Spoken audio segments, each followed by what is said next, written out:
书记，从前来过我们金县吗？没有，第一次。开设几年了？快满8年了。哦，老师傅了。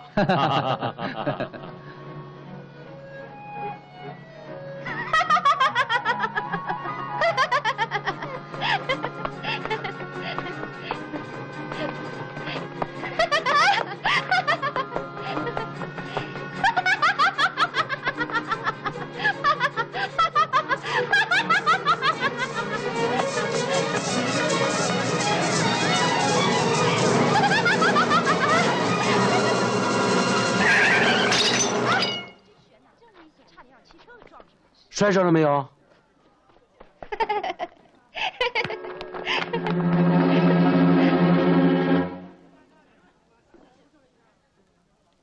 你干什么？为什么打孩子？我向你请罪。我向你请罪。还给我吧。他是个疯子，那孩子是他的儿子。哦。我向你请罪。我向你请罪。这个女人像个干部，以前是农机厂的技术员，怎么疯了？丈夫死了，气疯了。哦。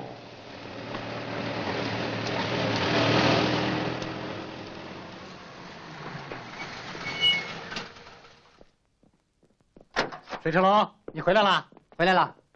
朱书记，这是县委办公室主任张伟同志。哦。朱书记你好啊！好，好，好。大伙儿都等着你呢。好，请吧。好。秦主任，这就是新来的县委书记朱克石同志，这是县革委主任秦刚同志。哦。你来了，我这个县委代理书记就可以交印了啊。这是县委副书记许飞雄同志。哦哦。我早就盼着你来啊！在抓纲治国的一派大好形势下，我们决心把金县建设的好上加好。咱们县的基础是好的，群众对县委有个说法，叫做“班子硬，路线正，团结战斗没派性”。76年四人帮最猖狂的时候，领导班子也没乱过呀。在地委听潘主任简单介绍过。哦，这是县革委副主任尤一厚同志。哦，你好啊。好好好，坐坐。哎，朱书记。这是全县的基本情况。哦。这是公社以上干部的花名册。这一份是全县地图。我正想要一份。县委办公室主任张伟同志是个工作很细心的人，也常出错。这是土石岭工程方案。朱书记，土石岭工程可是咱们县进入大寨县的一项翻身工程啊！先遣队已经走了，咱们要动员全县的劳力大干。我正为这副重担犯愁呢。我初来乍到，什么情况也不了解，我得先到下边跑跑去啊！我陪你去吧。秦主任住院，今天还是请假回来的。哦，看看哪位陪一下？我看谁也别陪，给我派一个熟悉道路的司机就行了。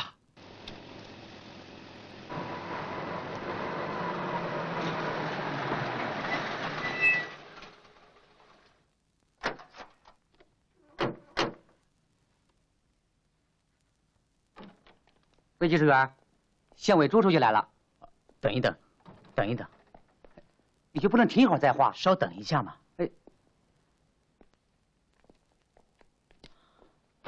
哦，我叫魏新。哦，刚才县里来电话，说是你要来了解工程情况，请到这面来。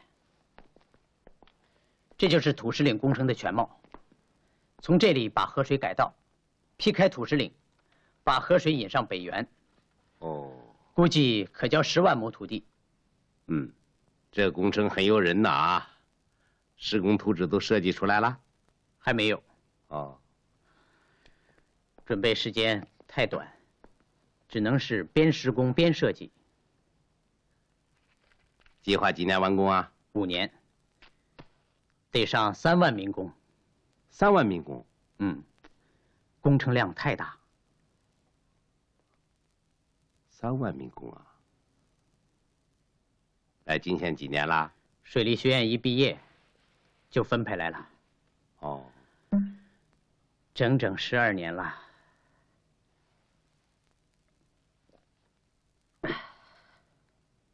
你有胃病？有点不舒服。哦，喝上一口就舒服了。哪些工程是你设计的？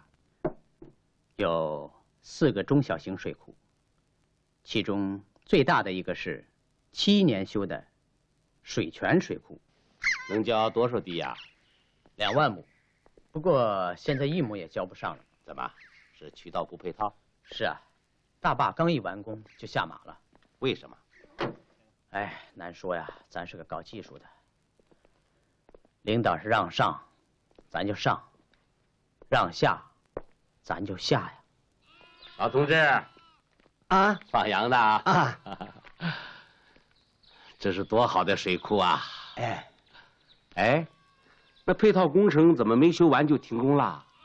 啊，原先领导修水库那个人呐，啊72年打成反革命死了。啊，从那以后，这半截工程就再也没人过问了。他是谁呀？就是咱们的老县委书记曹毅嘛。哦，是这么回事。若琳呐，若琳啊，哎，还没回呢。啊，就回了。哦，你们俩都是水库的？哈，我是水泉的，他在这儿看水库。哦，哎，那你们为什么不把这配套工程修完呢？我啊，我是曹毅手下的黑爪牙。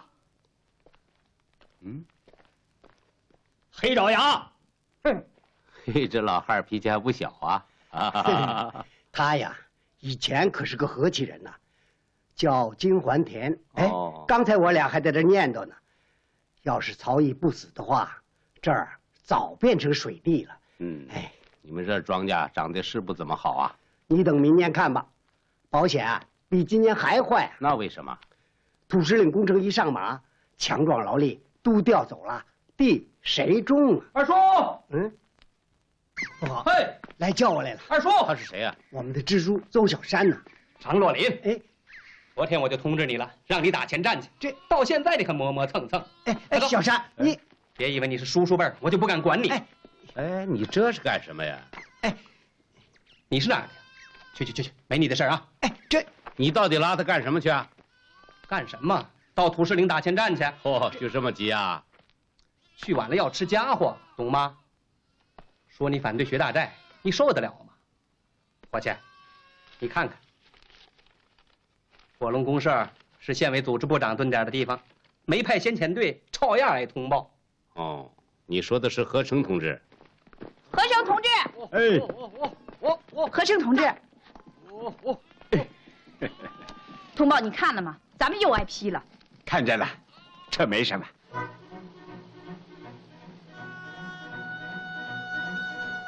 哎，停！我不是让你去火龙吗？前面有段路坏了。绕道走也行嘛，走吧。好吧。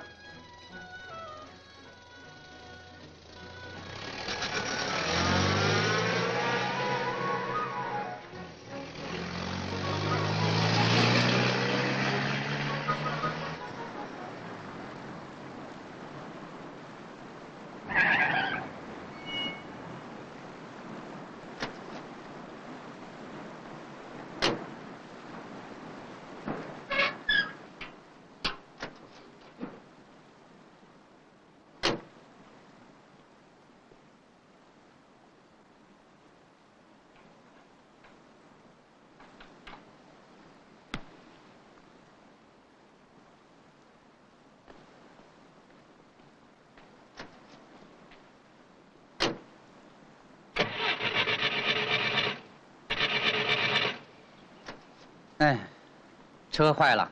哪坏了？发动机坏了。怎么办呢？我也没办法，只好等辆过路车拖回去了。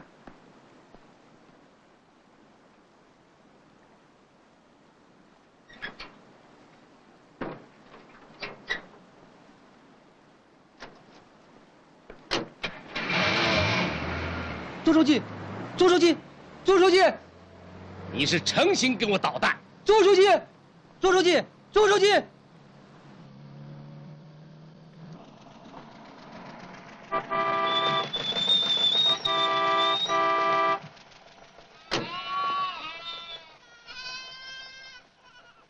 你找谁呀？哎，这不是县委司机水成龙开的车吗？是啊。他人呢？他呀，没来。哎，你是谁？我呀，是新来的，叫朱克石啊。啊，你就是朱书记？不敢冒充啊啊！朱书记，你好。好。朱书记，你来了，我可要代表全公社提个意见。啊，听口气你是火龙公社书记华瑞同志吧？算你猜对了。何生同志呢？哎，那不，何成同志，朱书记来了。老朱同志，你好，你好，回公社吧？好吧。哎，华瑞同志，你还要提什么意见来？提吧。土石岭工程我们不受益，却要调我们大批劳力，不去就说是反对学大寨。哦，好大的帽子啊！我们把这些烂坡地都修成了梯田，这算不算学大寨？我们修建了蓄水池，搞了喷灌，这算不算学大寨？我们根据这山区的特点，搞了这么些副业，这算不算学大寨？怎么不算？学大寨要因地制宜嘛，是不是？哎，你们俩都是县常委啊，有意见怎么不在常委会上谈呢？开常委会一般都不通知我们。他是曹毅手下老组织部长，曹毅死后，虽然没有撤他的职，可贬到这里蹲点来了，一蹲就是5年。哎，这没想到曹毅他上林彪的贼船，华瑞同志就是因为支持解放曹毅，全公社都跟他受了连累。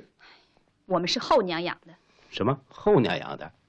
朱书记，文化大革命初期，我是中学的造反派头头，斗过曹毅。后来发现他不是走资派，就积极支持解放他。可谁知道他是林彪贼船上的人呢？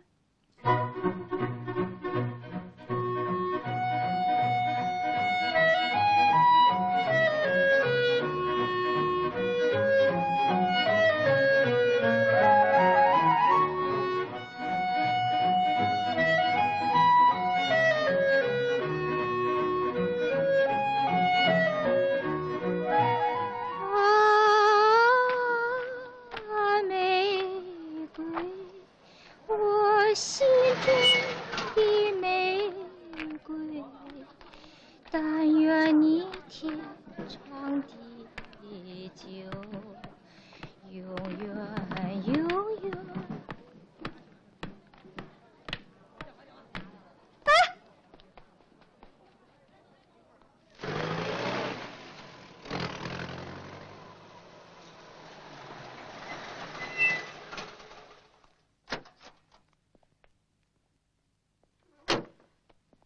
朱书记辛苦了啊！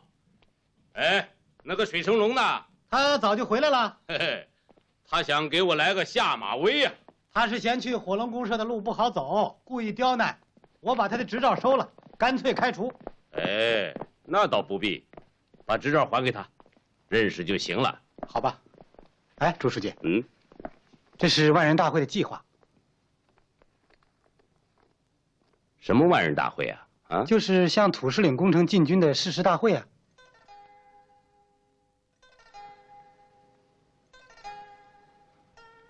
万人誓师大会，3万劳力上工程，地谁种？现有的水利工程还没有利用起来，群众生活还有困难，匆忙上马搞这么大的工程，合适吗？建设社会主义，绝不是不顾一切，只搞个大工程。可这事儿，常委们已经决定了，地区潘主任也点了头，怎么办呢？干工作一定要实事求是，一定要从实际出发。抗贼抗贼抗贼抗贼抗贼抗贼抗呛呛蹦子抗浪贼贼抗大巴抗贼抗贼抗贼抗浪贼的抗浪贼的抗浪贼抗浪贼贼抗贼贼贼抗贼嘟贼嘟贼嘟抗贼呛。哎，好，再来啊！正官，吕然，水袖，提袍，抗贼抗。好，15贯里的邝中是个清官，要演的堂堂正正，光明磊落啊。你们是县剧团的？啊，不，我是广场看大门的。哦，哎，这孩子的妈妈好像是那个疯女人呐。对，这个孩子真命苦啊！妈妈是个疯子，又是个特贤，爸爸是反革命自杀了，他孤苦伶仃的没人管。唉，如今有我收养着他呢。老同志啊，心眼好啊！哎，好孩子，没关系，伯伯喜欢你啊。那你不怕受连累？唉，这就叫龙攀龙，凤攀凤，叫花子攀的讨吃棍，死猪不怕开水烫。我是牛鬼蛇神。牛鬼蛇神？嗯，他是原来县剧团的老艺人，艺名陶陶乐。哦，陶陶乐。10多年前我在省城见过你演的15贯呢。哦，那是他的徒弟，正学演小邝中呢。哦，叫什么名字啊？曹尖尖，几岁了？9岁。几年级啊？嗯，家庭情况复杂，没学校敢收。哎，这不对嘛，不能因为大人有问题就连累孩子。你去找教育局，让他们收下，就说我说的。你是谁？我是新调来的县委书记。哦，新来的书记，他也是剧团的？不，他从前是县公安局长，叫吕明远。哦，你就是吕明远同志啊？是啊，听说以前让你当教育局长，有过这码事，干不了。后来又让你当统战部长，我拒绝了。为什么？说不清是我的思想跟不上形势，还是形势跟不上我的思想。哎，听说土司令工程还有加倍大干快上，你们对这工程有什么看法？不在其位，不谋其政啊。隔行如隔山，说不来。叔叔，真能送我上学吗？真的，我给你写个纸条，有纸吗？屋里有。好，走。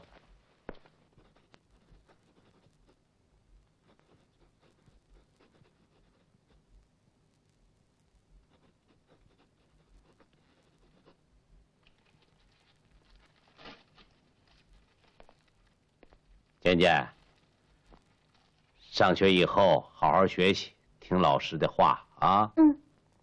他爸爸在天有灵，一定会感恩戴德的。叔叔，那里边就是我爸爸。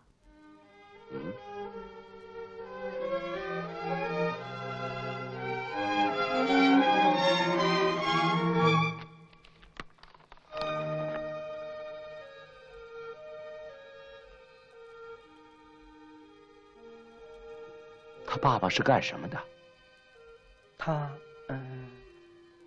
他是老县委书记，曹毅。哦，他就是曹毅。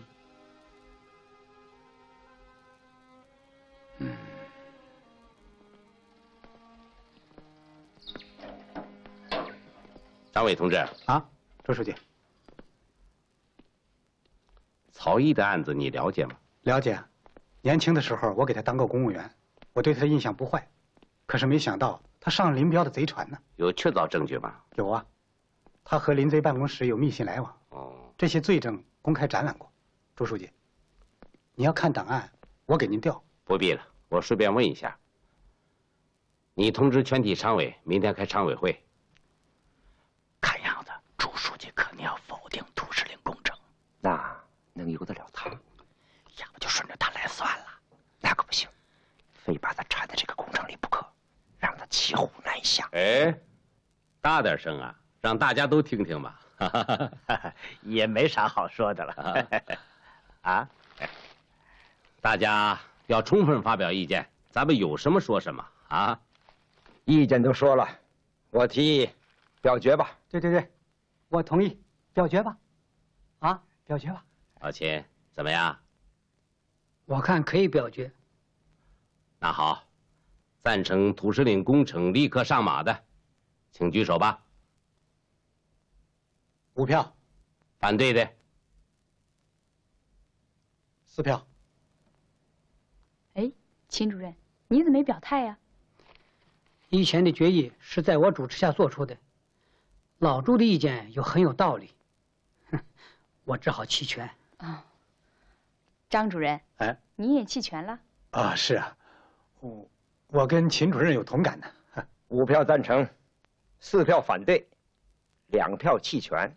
少数服从多数嘛，啊？好吧，张伟同志，打个报告，请示地委，把双方的理由都说清楚啊。好的。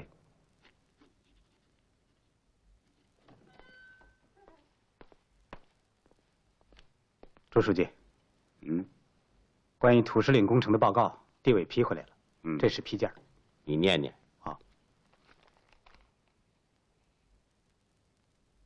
朱克石同志的意见有一定的道理，眼前利益要照顾，更要看到长远利益。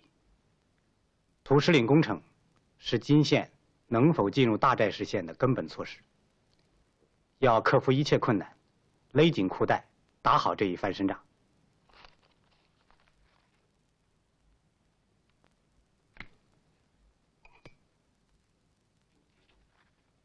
宋常委传阅。好的。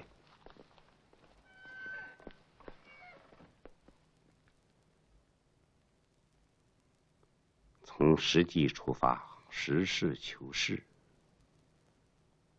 说说容易，办起来可真难呐。计划交2万亩，现在1亩也交不上了。强壮劳力都调走了，地谁种啊？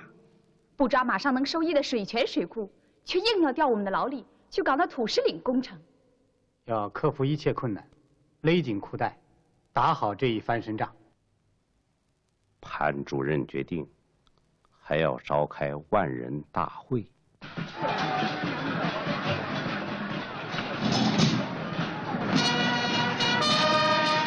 大家都整齐点儿，挺起腰板，打起精神。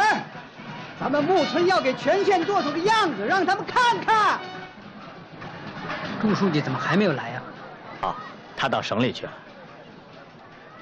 他知道2点钟开会吗？打电话通知他了。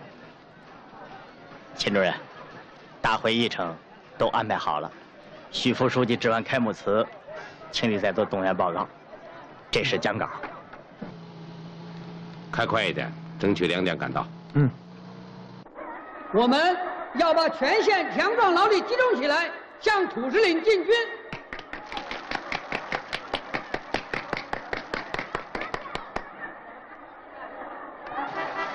哎，来了个什么人物啊？是朱书记来了。哦，朱书记这个人怎么样啊？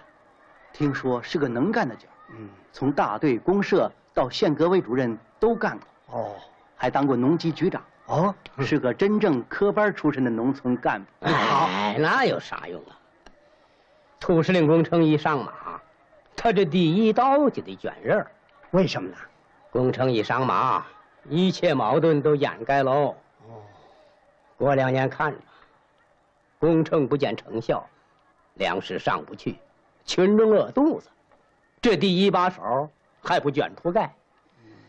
哎，不管这些闲事儿，来下棋。好，同志们呐，我不是来祝贺道喜的，我是泼冷水来了。泼冷水？ 不来了，不来了，怎么？算我输。走，听听去。走，走。有关我们县的这些情况，我已经向省委做了详细汇报。省委指示我们要脚踏实地，实事求是。这个今冬明春呐，首先抓好现有的水利工程配套，抓好群众生活，啊，争取明年。 有个好的收成。现在省委决定，土石岭工程立刻下马。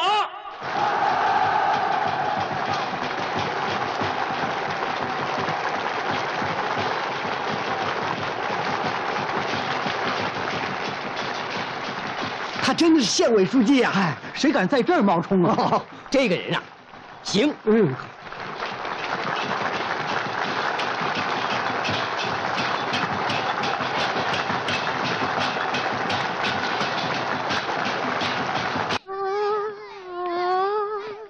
我心中的玫瑰。嘿嘿嘿嘿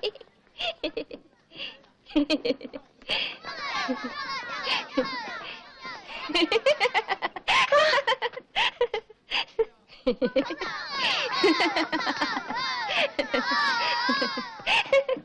不要怕，他不敢追上来。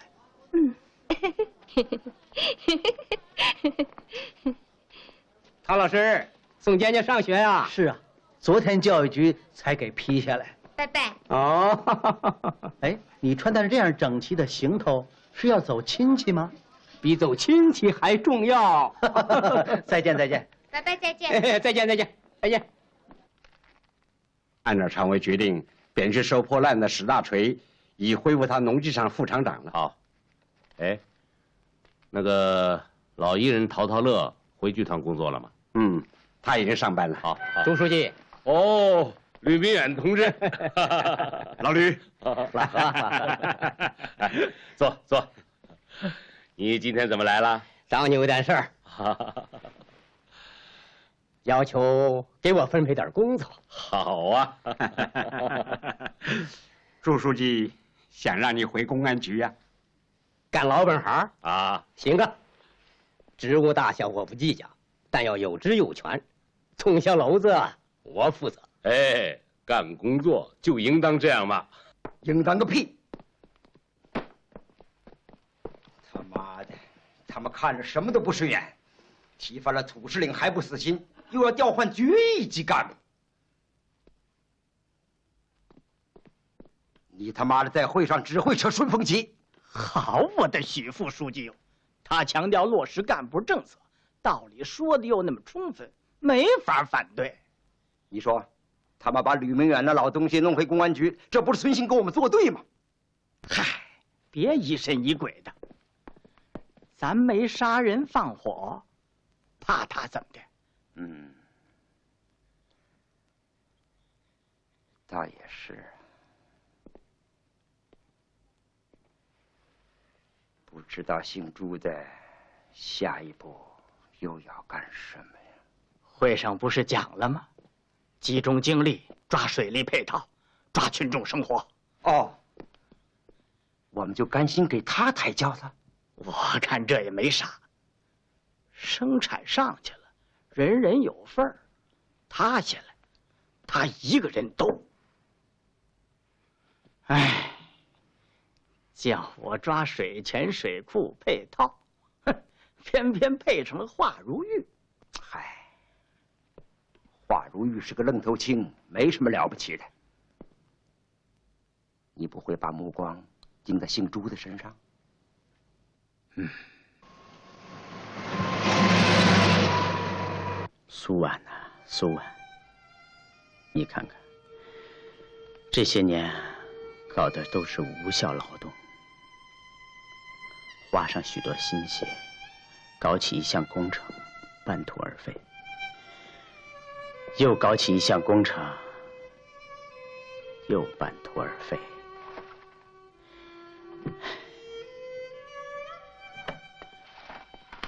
无效劳动，都是无效劳动，不如趁早把它烧了。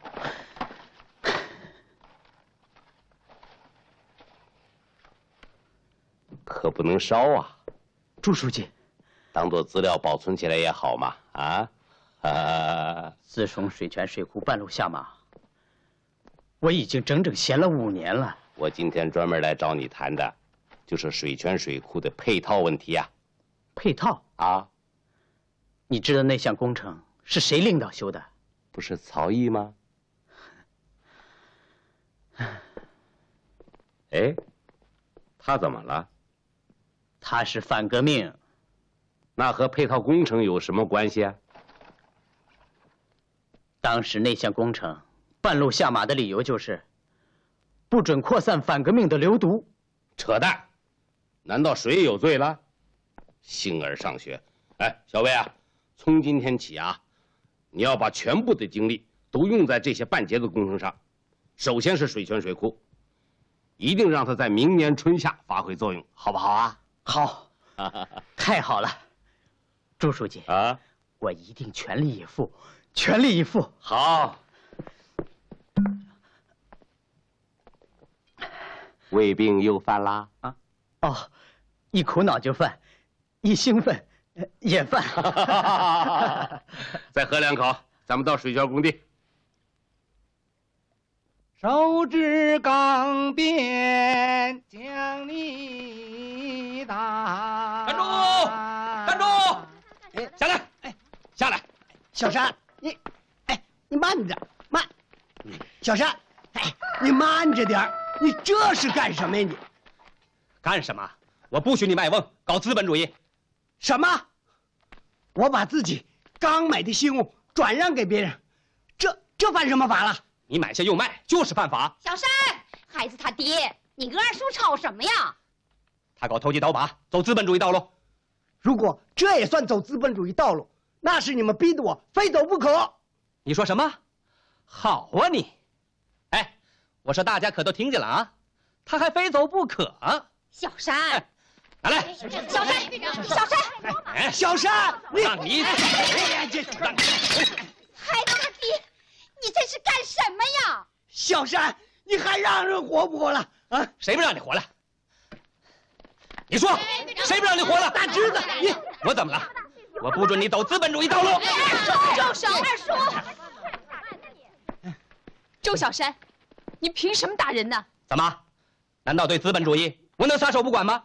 可这是我们公社的事儿，你管不着。走，找周书记去。我找谁我也不怕。老张啊，周书记啊，听说周小山跟你动武啦？哎，小山这孩子从小老实巴交的，我是看着他长大的。这几年来不知怎么搞的，打起人来六亲不认呐。小山复员那会儿，待人和气，还是劳动模范呢。是曹毅领着修水库的时候啊？啊，他这个人呐，就是只听上边的。哦，上边让干啥，他就干啥。去年尤副主任布置割资本主义尾巴，他深更半夜的还在外边抓走资本主义道路的人。屋里坐。哎，好。下这么大雨，您还往这儿来啊？没事，出来走走。上炕吧。哎，好。抽这个。我抽不来这个。烟味怎么样啊？这里至少掺了一半豆叶子。内行人说不出外行话呀，这都是因为百家姓少了第2个字啊。赵钱孙李，缺钱呐。是啊，咱又不能走资本主义道路，是吧？老张啊，你们这里说的走资本主义道路是指些什么事儿？比方社员们的母猪生下猪娃子，母鸡孵出了小鸡儿，妇女们编的草毛辫儿，小孩子们喂的兔子，只要拿出去一卖，就叫走资本主义道路啊。这就是说，把社员的一些正当副业都当成资本主义了，是不是啊？对对，一犯下这条款，可就了不得了，轻的东西没收，重的捆绑吊打，谁还有心劲儿过日子了？哎，要不是人们老是想念，抽烟。想念什么呀？没什么，我是瞎说嘞。老张啊，你是信不过我呀？我是说，有时候啊，我们断不了念叨曹毅啊。这和曹毅有什么关系啊？这村里副业是当初曹毅领导修水库的时候发动搞起来的。曹毅上了贼船，副业也就犯了罪了。后来人家来了个速流毒，这倒好，流毒也速了，肚子也空了，衣裳也烂了。撑不回闲言来吃淡饭，打不回灯油来黑坐着。要是曹毅不死的话，那我又瞎说开了。他是上了林彪贼船的人呐。上了贼船的人。曹毅是普通的县委书记，你说他怎么可能直接和林彪挂上钩呢？其中有个特殊原因。什么？曹毅自传里写的是，抗战初期，他在林彪警卫排里当过战士。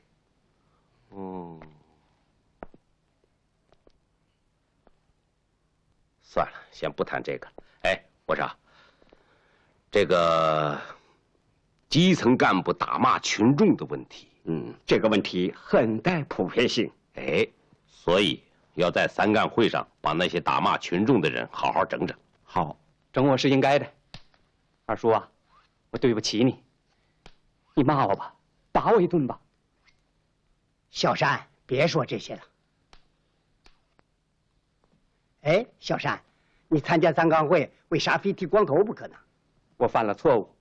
真新鲜，犯错误和留头发有什么关系呢？您就别问了，快动手吧。想的尽是邪门啊！留头发犯错误，那秃子就不犯错误了。二叔，您是看着我长大的，即使我有99条不是，看在叔侄的份上，也请你替我照看一下老婆孩子。你说的是些什么呀？县里通知我参加三干会。三干会能开多长时间呢？可我去了就回不来了，我得蹲监狱。大侄媳妇儿，别哭了，别哭了啊！不要哭了啊！啊！你知道二叔，这几年我犯了好多错误，最严重的就是打骂群众。哎，你不是在群众会上检讨过了吗？检讨也勾销不了我的罪过。朱书记对这号事儿最恼火，这次会上一定要大整顿，非抓我个点心不可。这倒有可能啊。哎，老实说，蹲监狱我倒不在乎，我也该蹲，受处分我心服口服。可我最放心不下的，就是改凤他们母子俩。早就劝你不要当干部，你偏不听。这不能怪当干部。劝你不要那样对待群众，全当耳旁风。世上没有卖后悔药的。二叔啊，我就是求你。哦，你家里的事啊，我包了。有二叔这句话，我就放心了。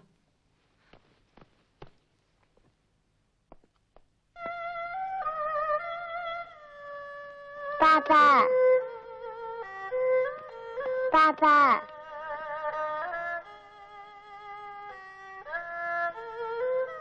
改凤，对不起你，让你们跟着受连累。小山，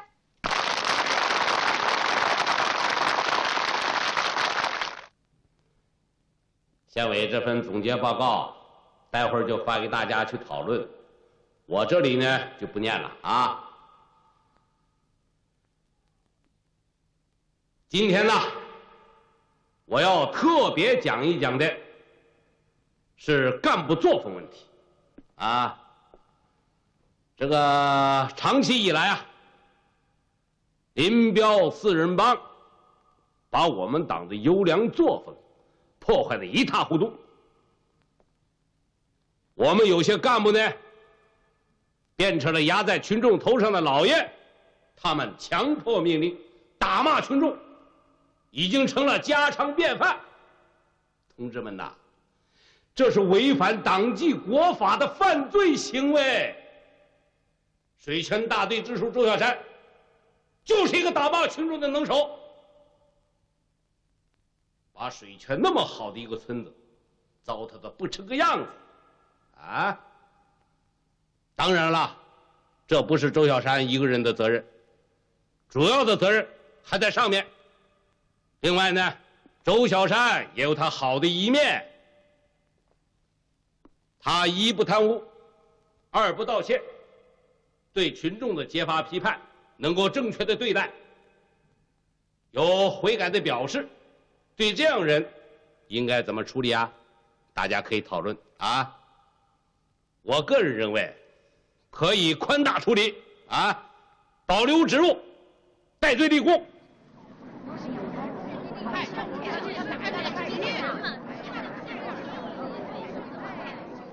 关于县委这份总结报告，就算是一个草案吧。啊，这里问题提的对不对呀？大家可以讨论讨论。这个先进典型抓的准不准呢？我看也可以研究研究。是啊，有典型了。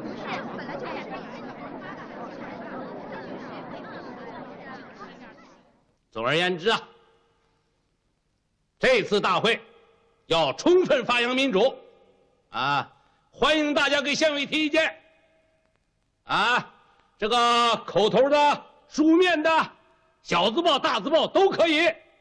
谁喂肥了木村？哎，你们快看这怎么回事啊？木村闹半天不是典型啊！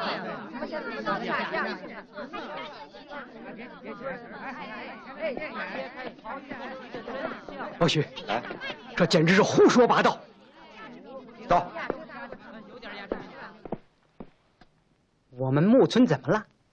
木村是双学典型。你这个看法也不对，难道成了典型了就没有问题和矛盾了？不，可有人硬往我们脸上抹黑。于少康，你不要含沙射影，说清楚。哼，够清楚的了。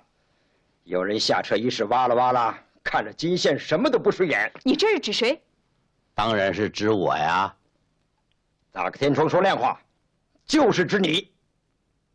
你不是带领我们大干社会主义搞四化的，你是轮着板斧砍我们来的。你老许啊，老许啊，有话好好说嘛。说下去，说吧说吧。第一幅，你砍掉了土石岭大工程；第二幅，你砸烂了干部队伍。哦，要算总账啊？不，就算你这两幅砍对了，我们拥护、赞成。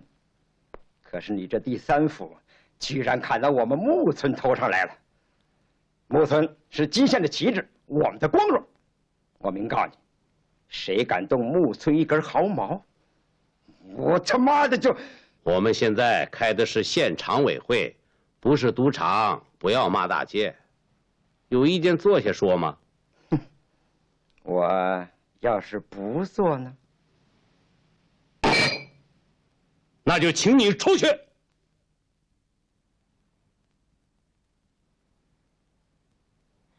哎呀，坐嘛，哎，老许啊，坐嘛，坐吧，坐。坐。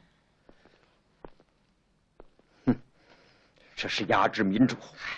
在我心灵的深处，开着一朵玫瑰，我用生命的泉水把它灌溉栽培。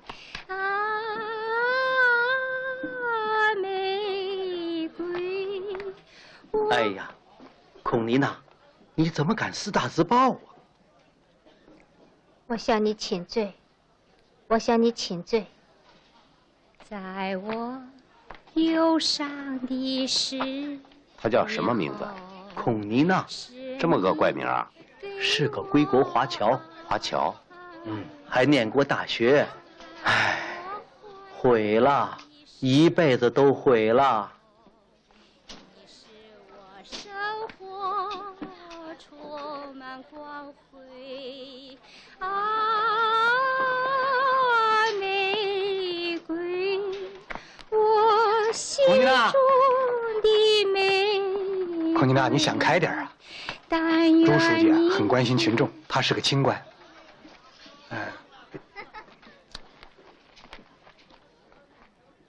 你心里要有什么委屈，找他谈谈啊。划清界限，一刀两断，划清界限，一刀两断。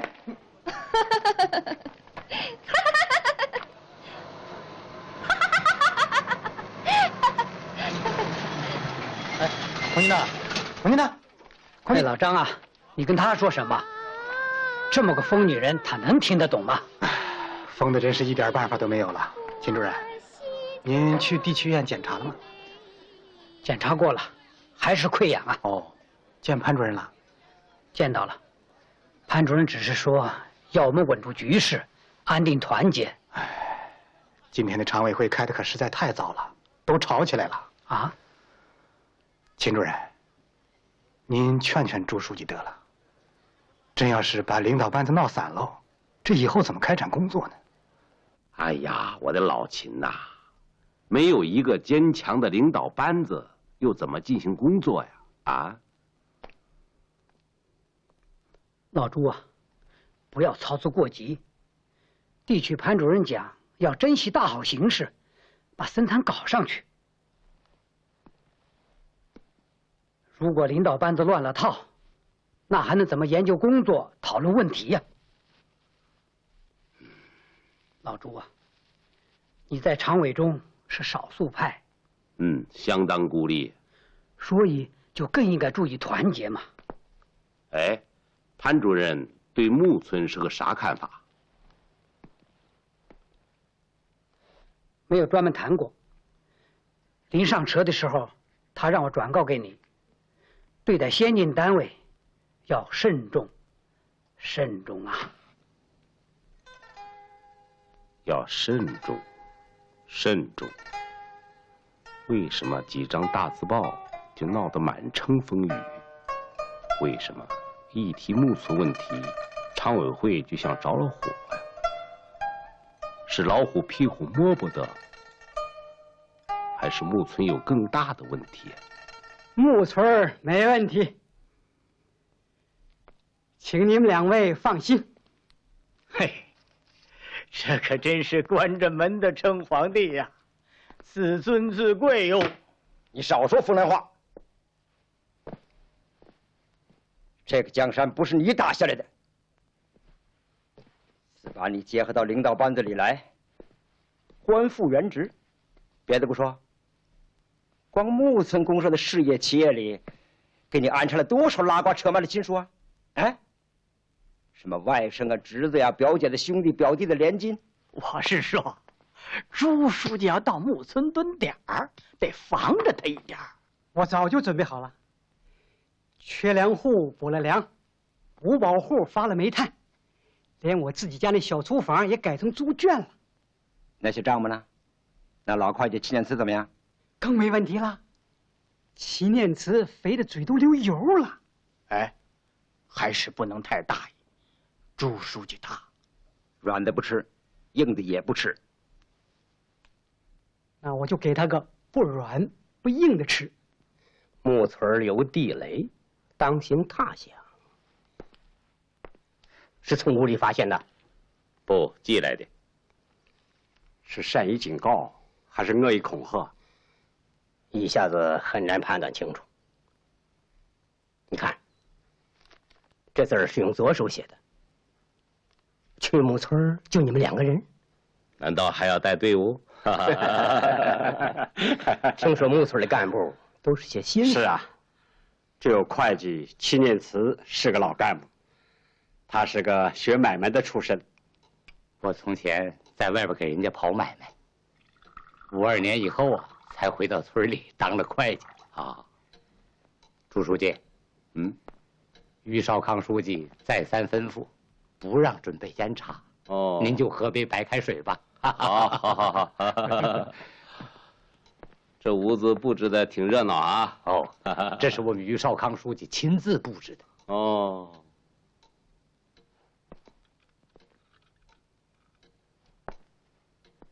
这板壶有年头了，在外边跑买卖的时候就一直跟着我。哦，来一段听听怎么样？拉不好，瞎拉吧，没关系，来一段，来一段，来一段。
拉得好，没啥功法，有时候解解闷儿吧。有味儿，有味儿。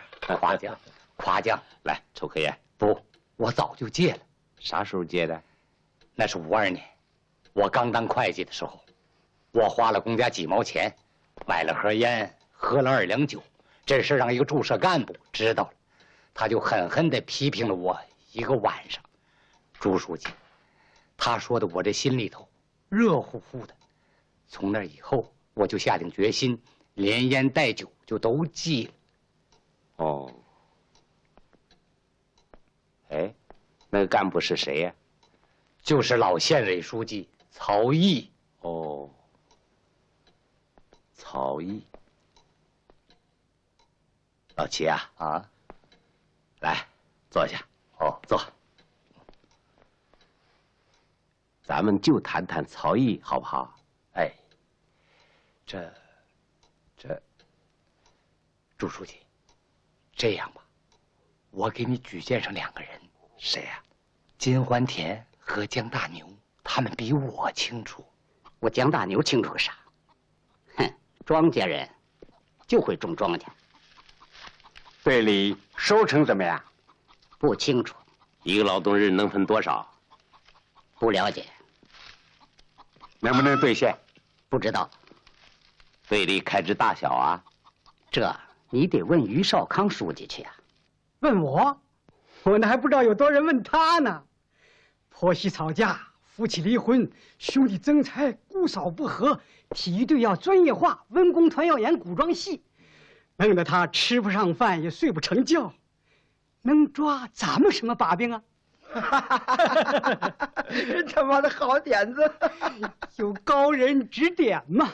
哎，他会不会找金欢田那老东西？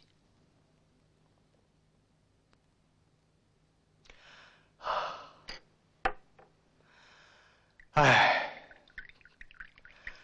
竹篮打水一场空啊！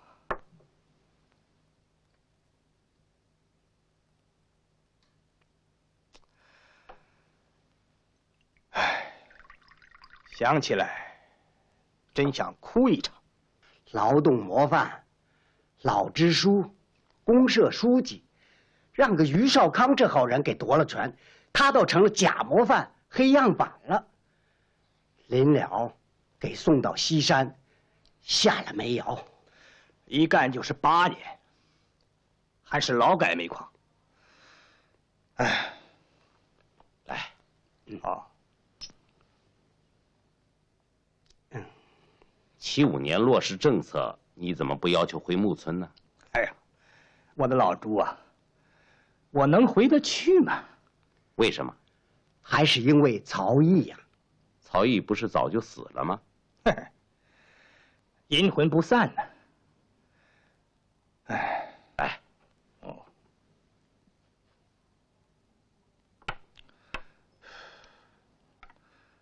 咱与世隔绝了8年，刚一回到县城，他们劈头就问：“你说，曹毅是什么人？”我说：“是好人呐。”得，看水库。哼，木村以前可是个好大队呀。谁说不是啊？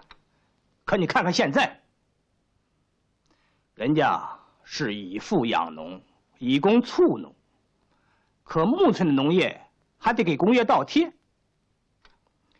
一个小铁工厂就100多人，不是这个书记的小舅子，就是那个主任的表兄弟，还有部长的小姨子，局长的外甥女。这就叫3亲6故，帮兄帮弟儿，狐朋狗友。对对对，一拉一大群呐。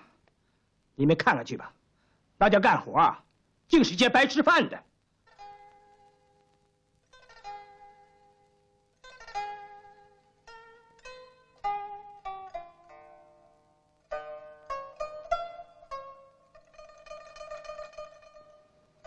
农业还得给工业倒贴，铁工厂100多人，净是些白吃饭的。老朱，外面的雪下得真大，你怎么回来了？我有重要的事向你汇报。哦，木村的铁工厂不但人浮于事，他们还贩卖成品，倒卖原材料。我还发现他们一个黑库。黑库，他们把县仓库的大量物资倒腾到他们木村的小仓库里。这群败类，我建议马上派人解决木村的问题。是要解决。今天是腊月27了，我看先让大家好好过个春节吧。接张伟，张伟同志吗？你马上发个紧急通知啊！第一，根据农村习惯，春节期间放假5天。放假就是放假啊，不准搞变相强迫劳动。第二，要保证家家户户都能吃上饺子。总之吧，让干部群众都痛痛快快过个年。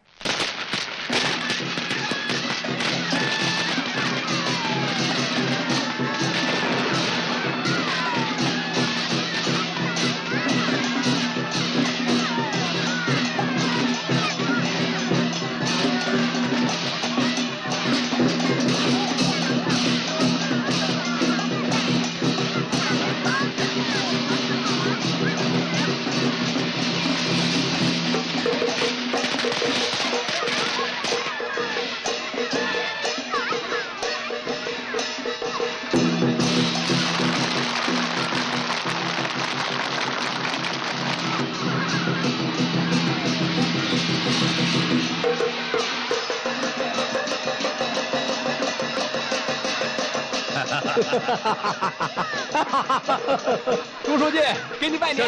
是你呀！耍得好，耍得好！过年了，大家高兴高兴。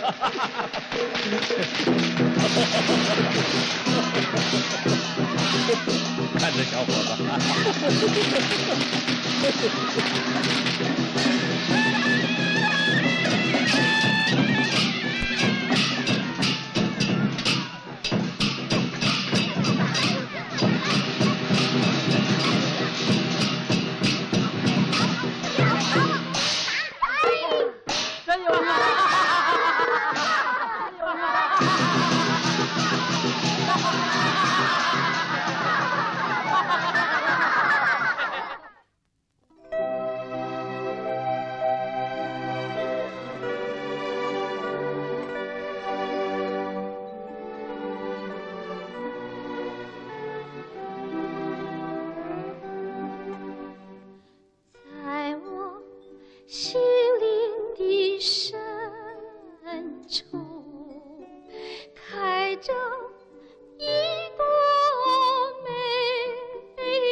我伴随。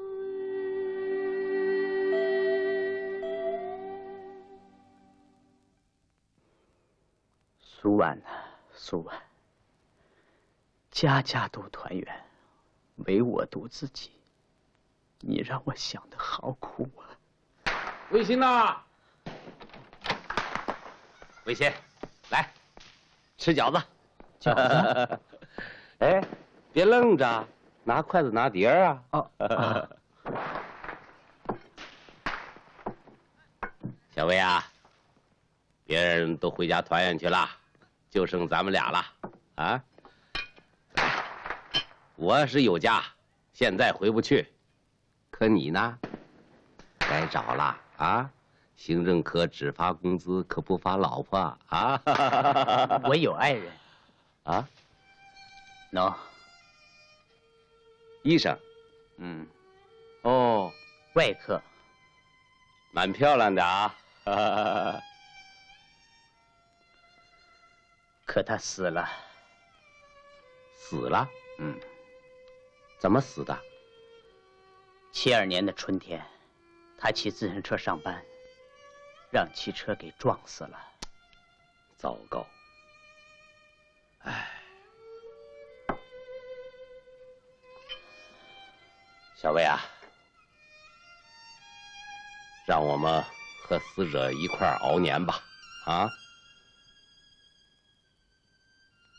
来，吃吧，吃吧，啊！怎么不吃啊？哦，我得先吃药。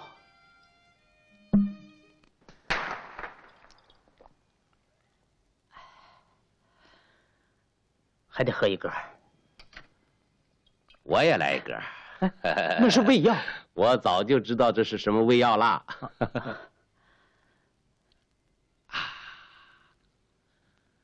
这是树干酒里掺了点老白粉呐。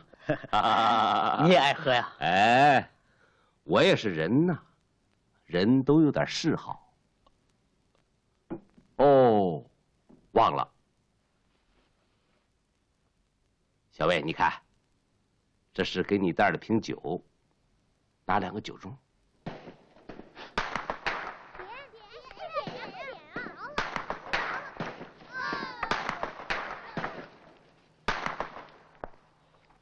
小魏啊，为了迎接新春，今天晚上咱们痛痛快快过个年呐！来，干！13。哎，小魏啊，你说咱们现有的水利设备能不能在春耕的时候发挥作用啊？我看问题不大。好，这可是你说的，你可答应了啊？我还想和你谈谈土石岭工程啊。你不是早否定了吗？哎，当时是不能搞，并不是说就不搞啊，是不是？哦，那又要上马？哎，算你猜对了。来看，最近我做了点调查，这条河的下游要交4个县，这么拦腰一斩，下游不就变成旱鳖了？我看这个办法不好，有点损人利己，你说是不是？那要想咱们喝饱，下游又不渴。对喽，咱们修个大水库呢？你看，太好了，这才像干大事业的呢。我先不让你拿方案，脑子里想着点就行了啊。来，小魏，为了咱们将来的大水库，为了4个现代化，干了，干！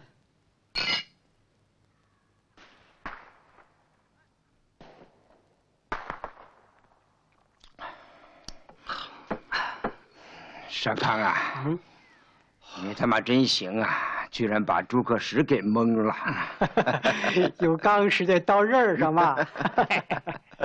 蒙他，蒙不了我。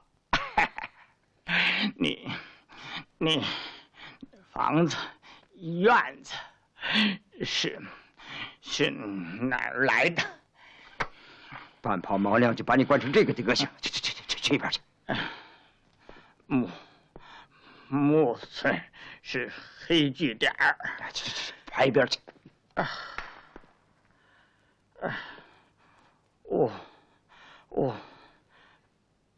我多点儿，吃喝点儿。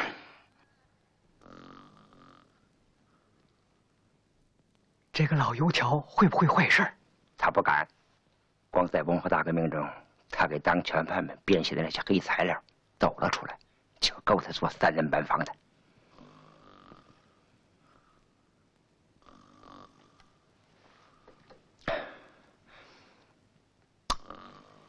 我倒担心的是那老会计7念慈。没问题。7念慈什么场面都应付得了，全国也挑不出第2个。你对7念慈这个人怎么个看法？啊？我看他嘴里说的，恐怕不是他心里想的。对了，他为什么让咱们去找江大牛啊？又为什么明明知道金欢田憋了一肚子气，还让咱们去找他？我看他在摸咱们的底儿啊！你分析得很对。他昨天找我谈了半宿，说你踢翻了土石岭，救了水泉，饶了邹小山，还启用了我和老吕。有点意思。哎，他还说什么？他问你来木村只是调查调查，还是要解决问题？还问你是虚晃一枪，还是要血战到底？你怎么说呀？我说你是老愚公，大山不移就挖山不止。对着嘞。我看他有重要的事找你谈。哦，明天是元宵节，好，我一定去找他。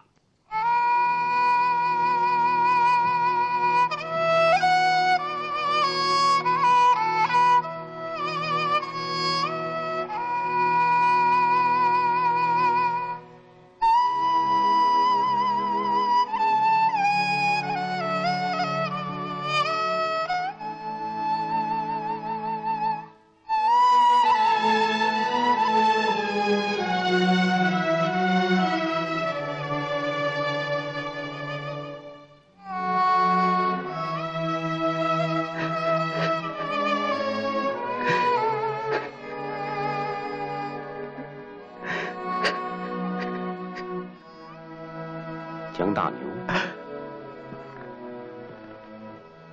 大牛老哥，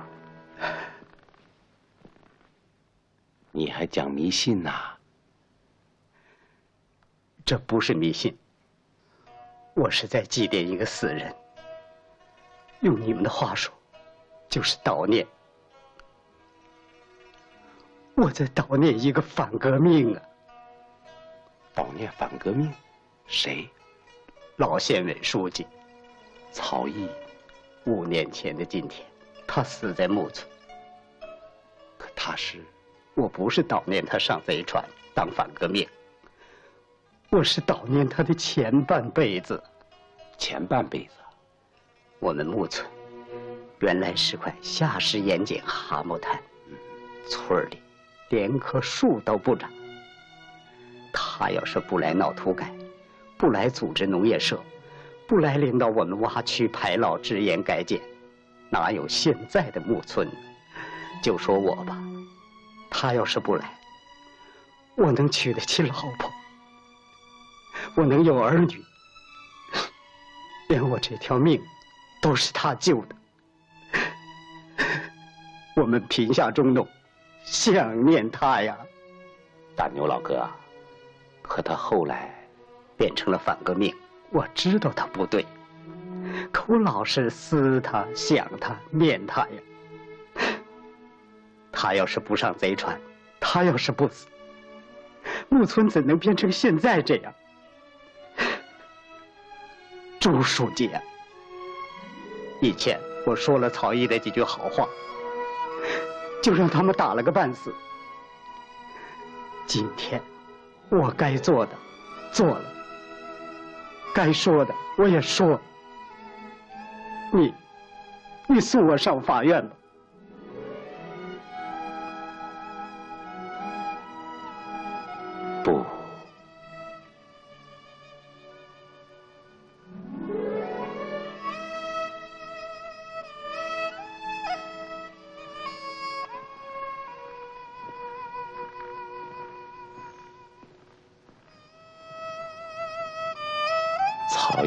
真的是反革命吗？为什么人们这么深深的怀念他？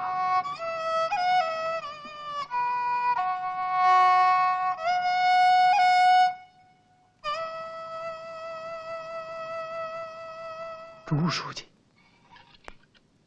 你好，老齐。好，快坐，快坐。老齐啊，你这曲子拉的，叫人听了好心酸呐。朱书记，我这心里头憋得慌，把心里话都说出来，不就痛快啦？朱书记，我早就盼着你来呀。今天，我这条老命也豁出去了。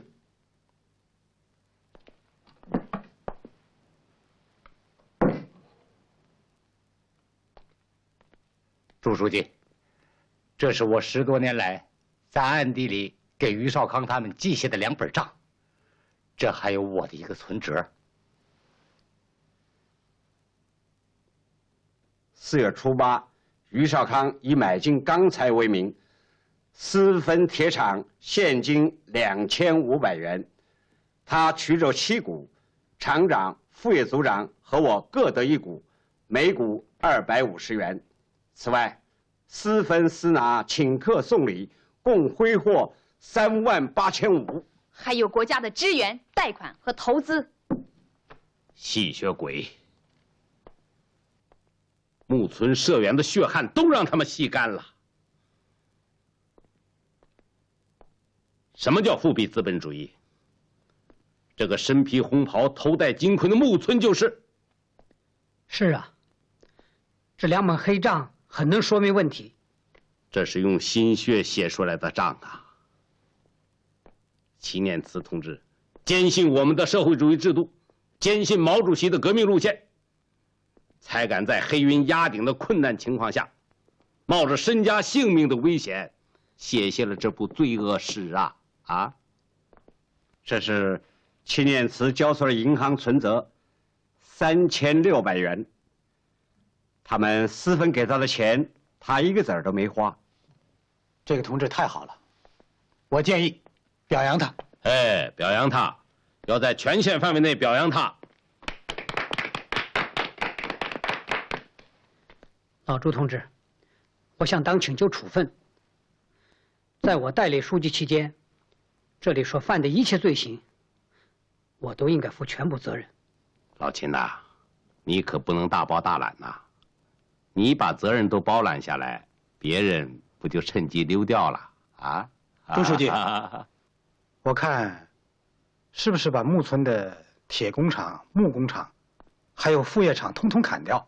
不，工业副业本身没有罪，问题是怎么个搞法，由谁来搞？不搞多种经营，没有资金积累，怎么能实现农业现代化？我提议逮捕于少康，还有铁厂厂长、木业厂长、副业队长、采购、保管都得逮捕法办。难道仅仅是一个盗窃集团吗？退一步说，就算是一个贪污盗窃集团，那么首犯是谁？后台又是谁呀？小子，你他妈的把大家都给毁了！齐念慈是你打过保票的好会计，真他妈的瞎了眼！难道只怨我一个人？哼，不怨你，怨他妈哪个王八蛋！你骂人！骂人！他妈的，我还要揍你！你干什么？我揍你！哎呦我！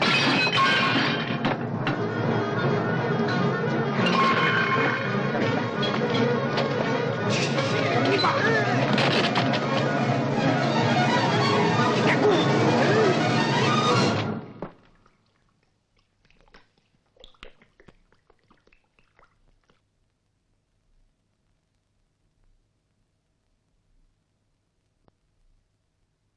怎么了？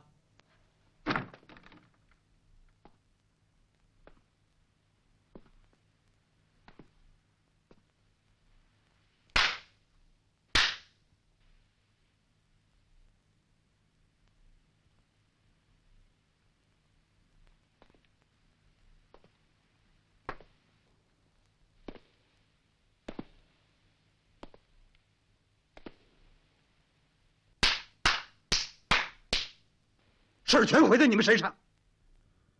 说叫你们忍着点儿，你们全当耳旁风。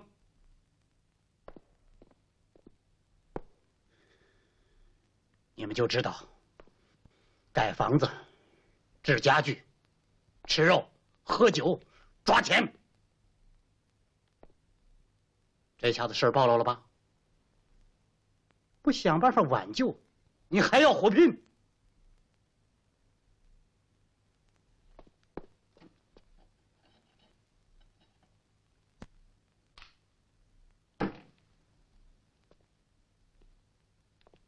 姓于的，有种的你跟我走！站住！回来！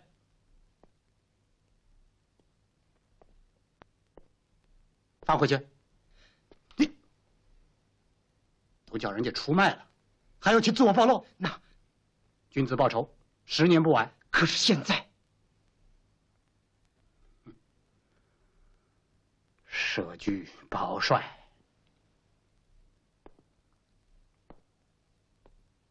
哎，怎么了？都哑巴了？难道叫人家一锅端？总得有个人兜起来。我去，割了脑袋，大不了留个疤了。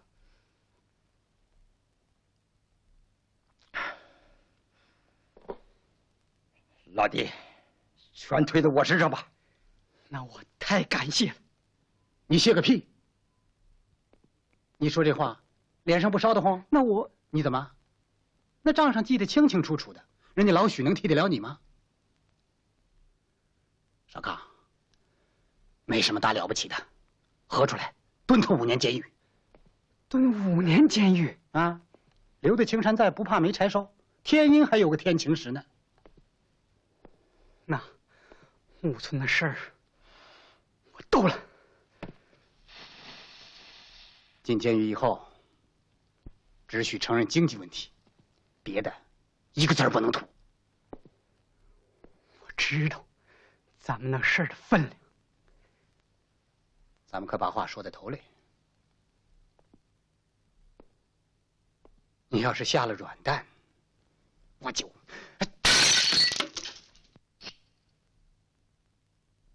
走，快走！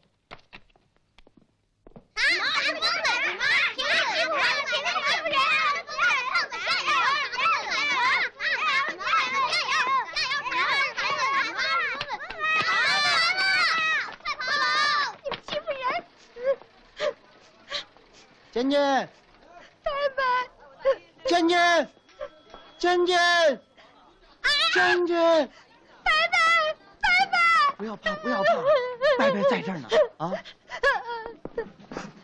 娟娟，他怎么了？让他疯猫咬了一口。哦，破了。拜拜给扔了。哎，好了好了。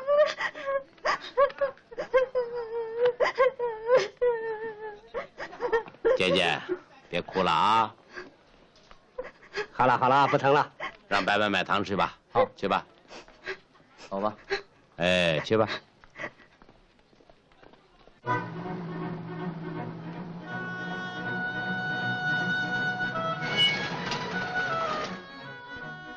周书记，又到三岔路口了。去年人家给我画了一张行车路线图，让我去木村，可您偏要去火龙，我怎么办呢？哦，原来是这样。周书记，现在我听您的，您要去哪就去哪，去木村。不，去水泉。哎。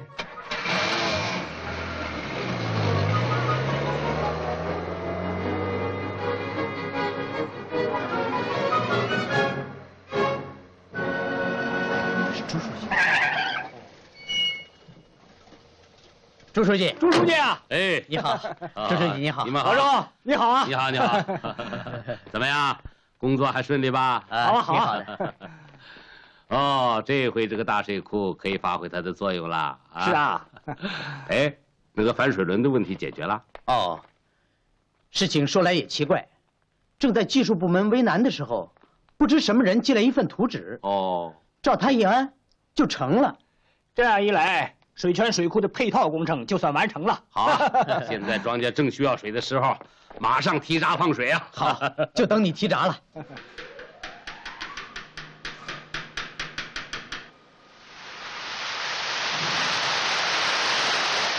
好了，这下子这2万亩地算喝足了。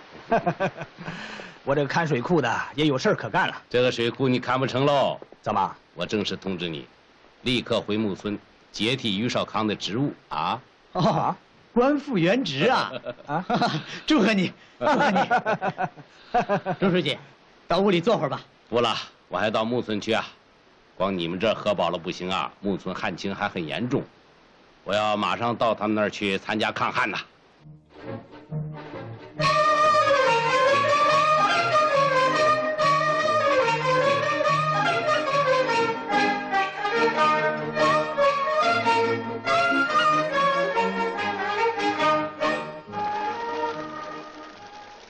你给我的材料我看了，啊，有什么想法？我倒看出来你的想法。哦，疯女人打孩子不用拳头不用脚，用的是甘蔗，真稀奇。我也发现点你的秘密。什么？尖尖脸上的牙印儿。我正想和你谈这个事儿。来，你来看。老朱啊，根据分析鉴定，尖尖不可能是被疯子咬破的。为什么？你看，疯子咬人呐，张大嘴，狠狠咬。可这只是点门牙印儿，尖尖不是咬破的，是刮破的。还有证据吗？有啊。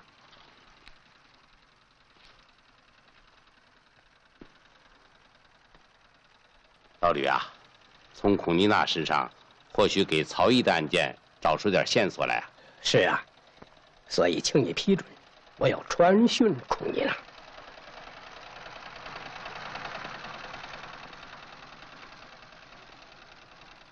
可以，但是在谈话之前，必须对孔妮娜采取保护性措施啊。好的。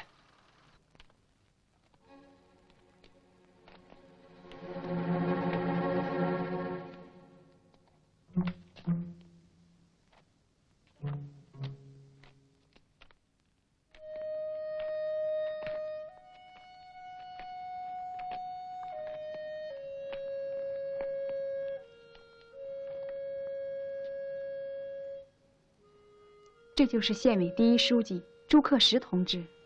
坐吧，坐下，坐下，坐下吧。啊，这儿坐吧。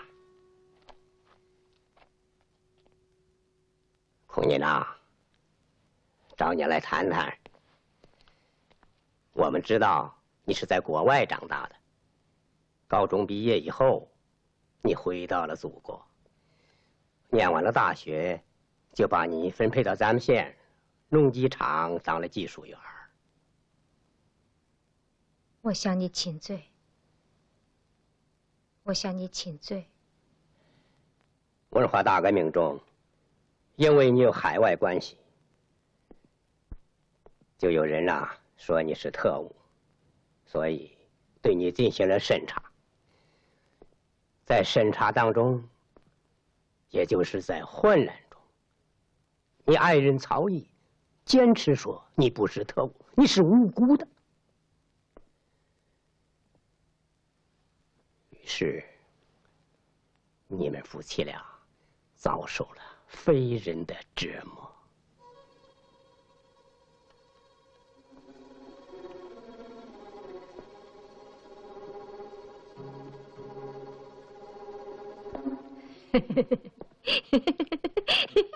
9·13事件以后，有证据查明，曹毅是林彪线上的人，所以又对你进行了审查。在审查中，你疯了。干什么？干什么？干什么？干什么？我们认为你是热爱祖国的啊。回国以后，你的工作是有成绩的。至于什么特权问题，那是纯属捏造。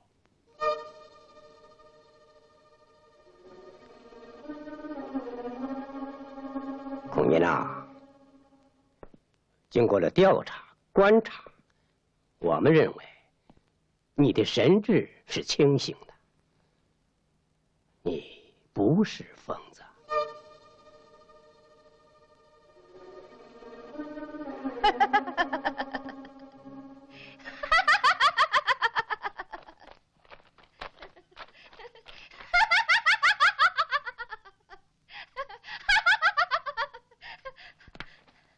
妮娜，妮娜，干什么？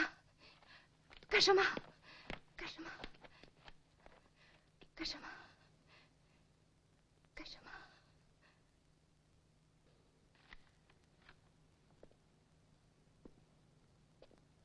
你看，这是你写的匿名信，木村有地雷，当心踏响。这是你画的反水轮图纸。经过鉴定，这些都是你的手笔。啊！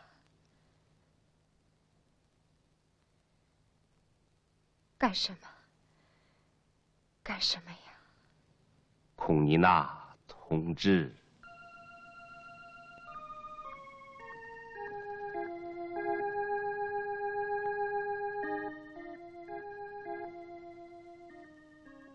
孔妮娜同志，你受委屈了。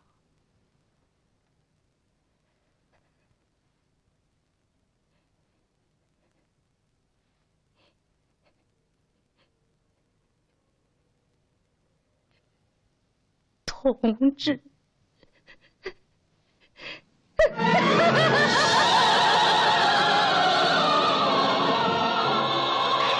你们怎么早不来呀？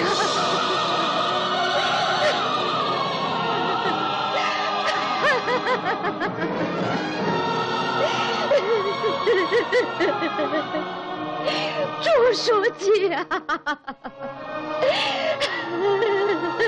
孔妮娜同志，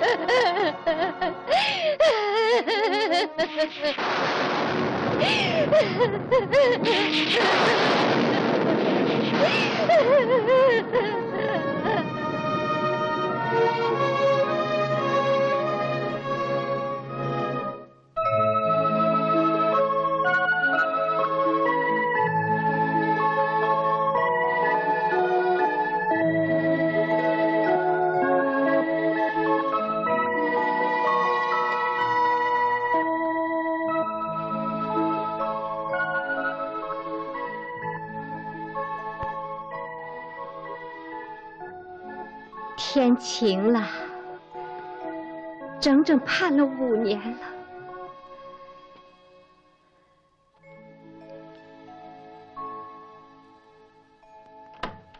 华瑞玉同志，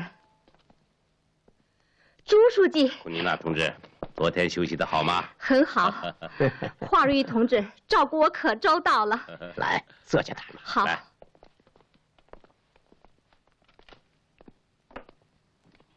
还要注意休息啊，好好恢复一下身体啊。哎，我不累，朱书记。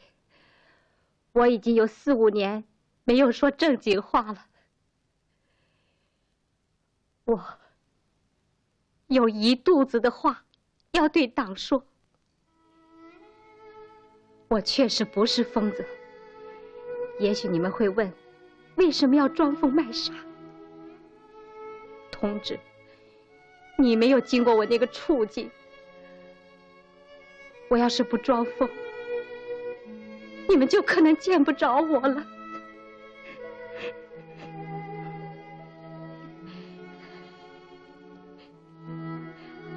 我只有装疯，忍受，等待。我相信，党的阳光总有一天会照到这个县城来的。这一天，我等到了，我终于等到了。你的同志，孔妮娜同志，喝点水吧。哎，朱书记，我一想起老曹，心里就说不出的难过。那年的冬天，他们把他连续的折磨了3天3夜，最后把他推倒在雪地里。我以为他已经死了，后来我看见他在雪地里大口大口地吃着雪，我冒着再受折磨的危险跑出去，把他扶起来。我说：“老曹啊，你已经成了这个样子了，就别再撑着了。他们让你说什么就说什么吧。”他忽然动了火，说：“你怎么能这么劝我？一个共产党员，在任何情况下都要实事求是，坚持真理，要坚信我们的党。”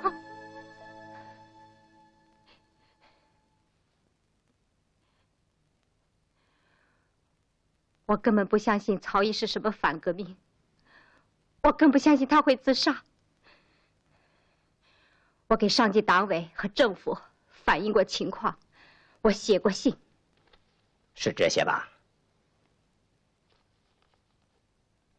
怎么，都在你这儿？这些信根本没出了县城，都被他们扣留了。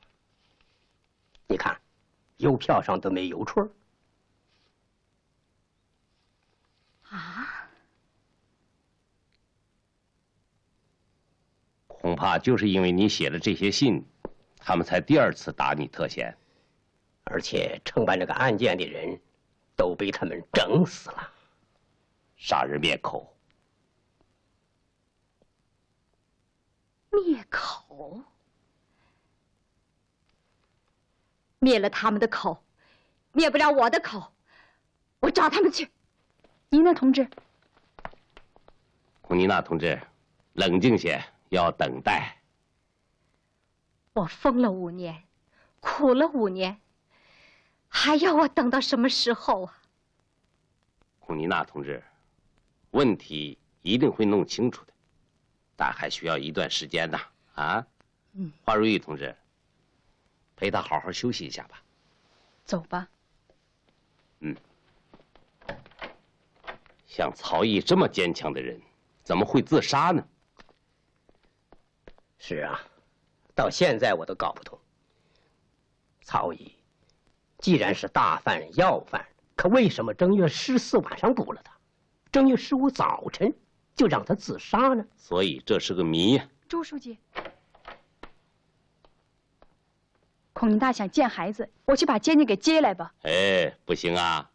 你想想，孔妮娜突然不疯了，又把坚坚接来，能保证他们母子安全吗？不但不能接，而且要保密。明白了。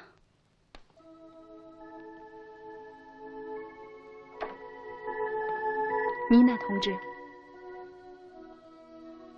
现在还不能接坚坚呀。哦，可是华如玉同志整整55年了，当妈妈的不能亲儿子抱儿子，儿子见了妈妈就跑就逃，谁受得了这个罪呀？坚坚，我的孩子。孔妮娜同志，朱书记说，为了工作的需要，劝你再耐心的等待一些时候吧。我明白，我等，我等，只是苦了我的孩子，我那可怜的坚坚。坚坚，坚坚，哟，大小伙子了还哭啊？瞧，脸上都遭水灾了，多寒碜呐！啊，叔叔，坚坚，怎么了？啊？怎么了？同学们骂我，欺负我，说我是小狗崽子。叔叔，我妈妈是坏人吗？谁说的？妈妈有病啊！爸爸呢？爸爸是坏人吗？说呀，叔叔，爸爸是坏人吗？坚坚，好孩子啊！坚坚，好孩子，好孩子。关于曹毅的罪行定得很死，不只找不出破绽，而且是不容置疑呀。这是林贼办公室给他的信件，曹毅同志所记材料收到，首长阅后记喜。这材料72年展览过。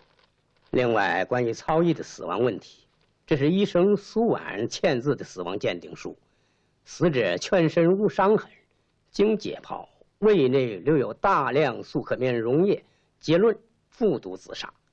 真人怀疑。可为什么有那么多人怀念他？有人根本就不相信他会上贼船，甚至怀疑他不会自杀。我就是一个，我也是一个。我早就说过，曹毅的案子碰不得，你们不信，可证据确凿，而且这案子是省里批准定案的。难道省里就不可能搞错？要是查不出证据来，老朱啊，你会落到一个非常被动的地位，甚至有人会说你这是个零标翻案。嘿嘿，15贯里矿中能交出金印，我为什么就不能豁出来回大队去种地呀？啊，要有点革命胆略。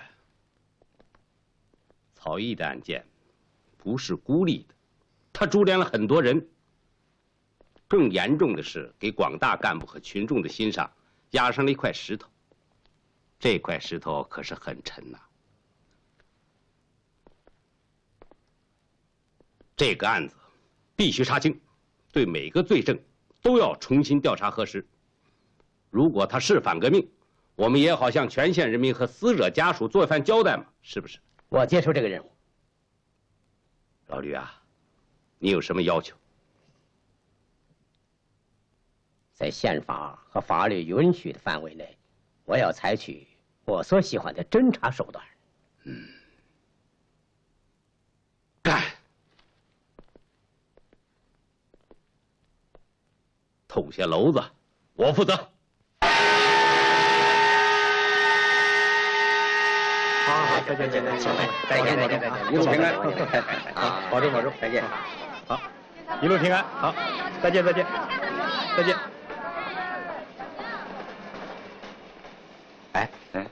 吕明远真去北京看病，还是有什么别的事情？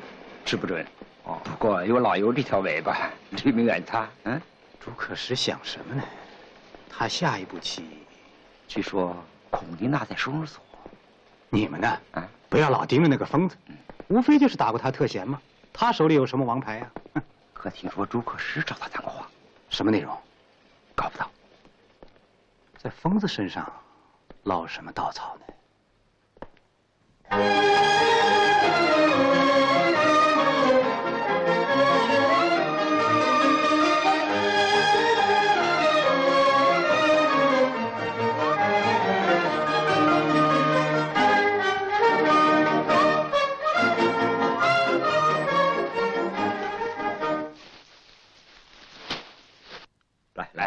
来，别客气。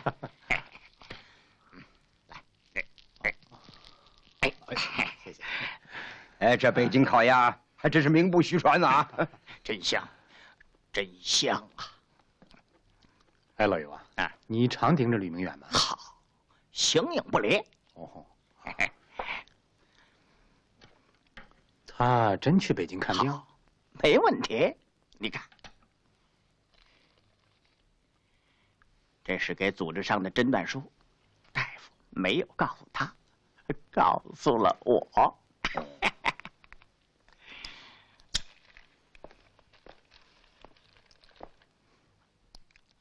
哦，癌症？是癌症，这老东西早该下地狱了。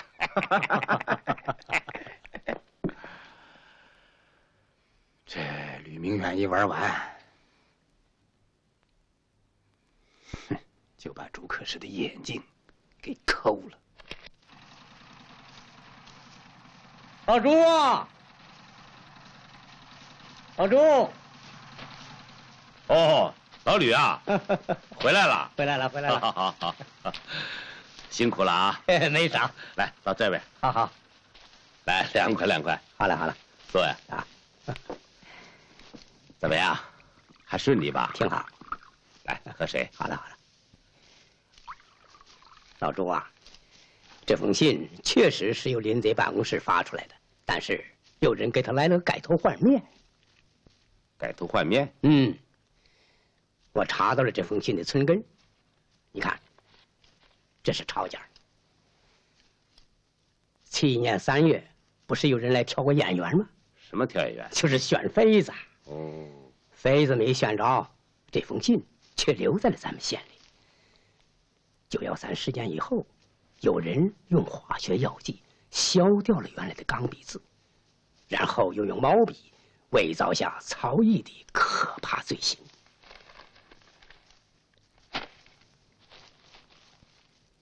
陷害，政治陷害。老吕啊，这信是不是那个家伙伪造的？现在还没鉴定出来。曹毅既然没有上贼船，他为什么要自杀呢？是啊，在北京白天我得和有一后鬼混，还得通过公安部门搞我的假诊断书。只有到了晚上，我才能分析琢磨这些材料。现在问题的关键是这份死亡鉴定书。你看，这上面有个污点儿。嗯，对，就这个污点儿，经有关部门的化验鉴定，证明它是一滴眼泪的痕迹。眼泪的痕迹？嗯，就这滴眼泪，提出来一个问题：县医院大夫苏婉在写这份鉴定书的时候，是什么心情？他为什么流眼泪呢？苏婉，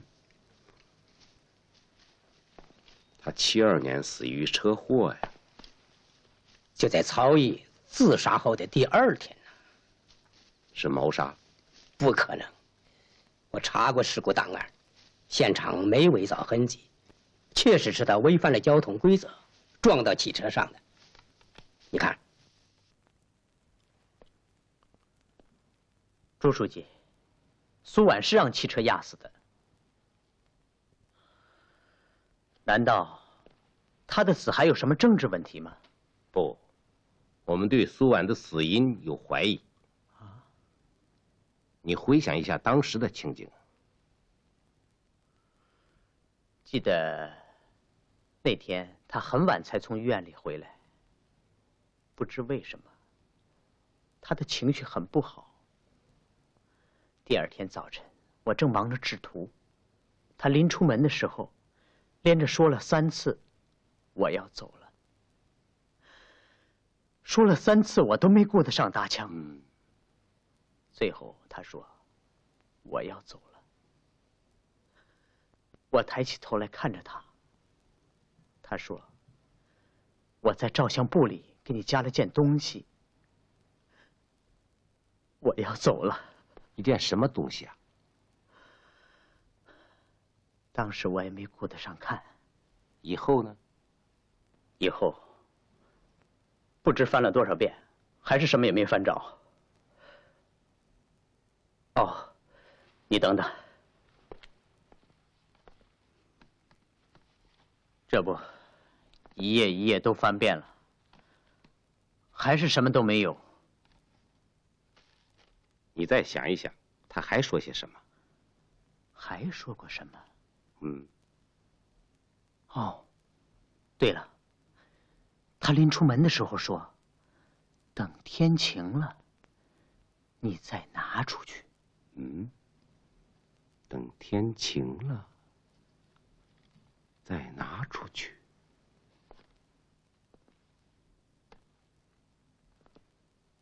给我。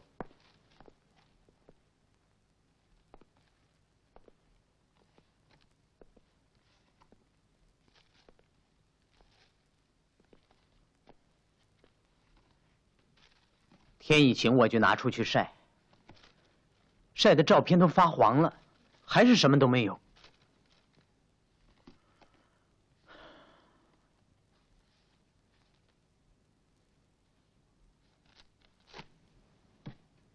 哎，你呀，真是个马大哈呀！马大哈。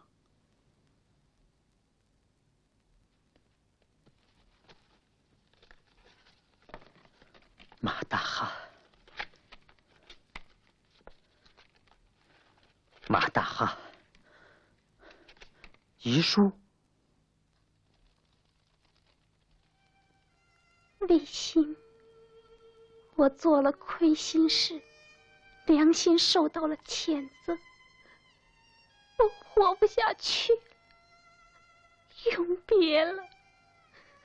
我是在别人的威逼之下干的坏事。我想，与其你我同归于尽，不如我一个人去死。希望你像爱护生命一样，爱护我留下的曹毅同志这份死亡鉴定书。永别了，你的妈。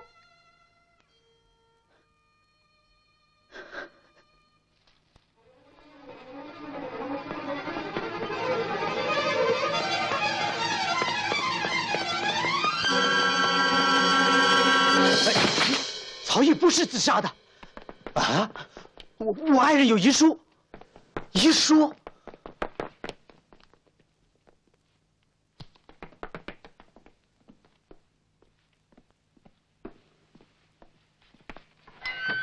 老朱，找我有急事了。哎，卫星找到了曹毅同志真实的死亡鉴定书。哦。死者颈项有抓伤，腹部有压痕，经解剖，胃内无异常，但食道内却留有大量胃溶素可眠。这显然是别人给强塞进去的，结论他杀。苏婉，副主，我申明那张假鉴定无效，他是在于少康、许飞兄的棍棒威逼下写的。这帮杀人犯，拘留许飞兄，我马上执行。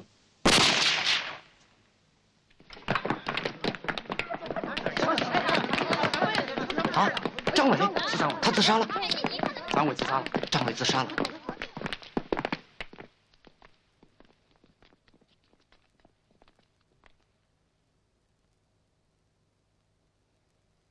死了。根据分析鉴定，林办的封伪造信就是张伟的手笔。于少康供认，下令杀害曹毅的就是这个恶棍。朱书记，我有罪，我有罪。有罪就得说清楚。我能说清楚，我能说清楚。我到北京看病，你没有心脏病。你患的是软骨病。是，我有软骨病，我有软骨病，我丧失了立场，我投靠了张伟。请通知孔妮娜，县委决定给曹毅同志平反昭雪。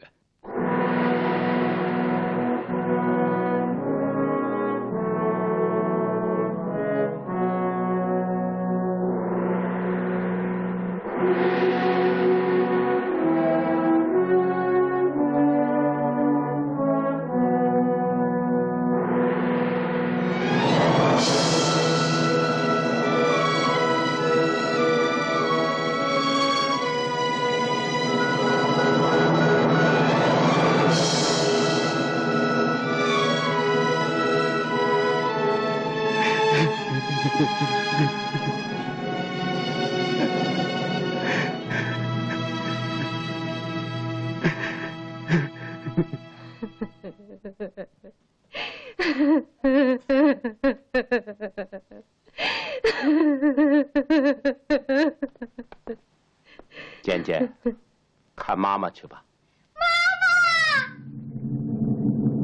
简简，我的好孩子，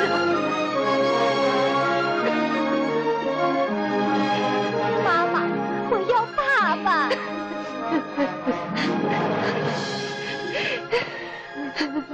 要坚强一些，孔妮娜同志。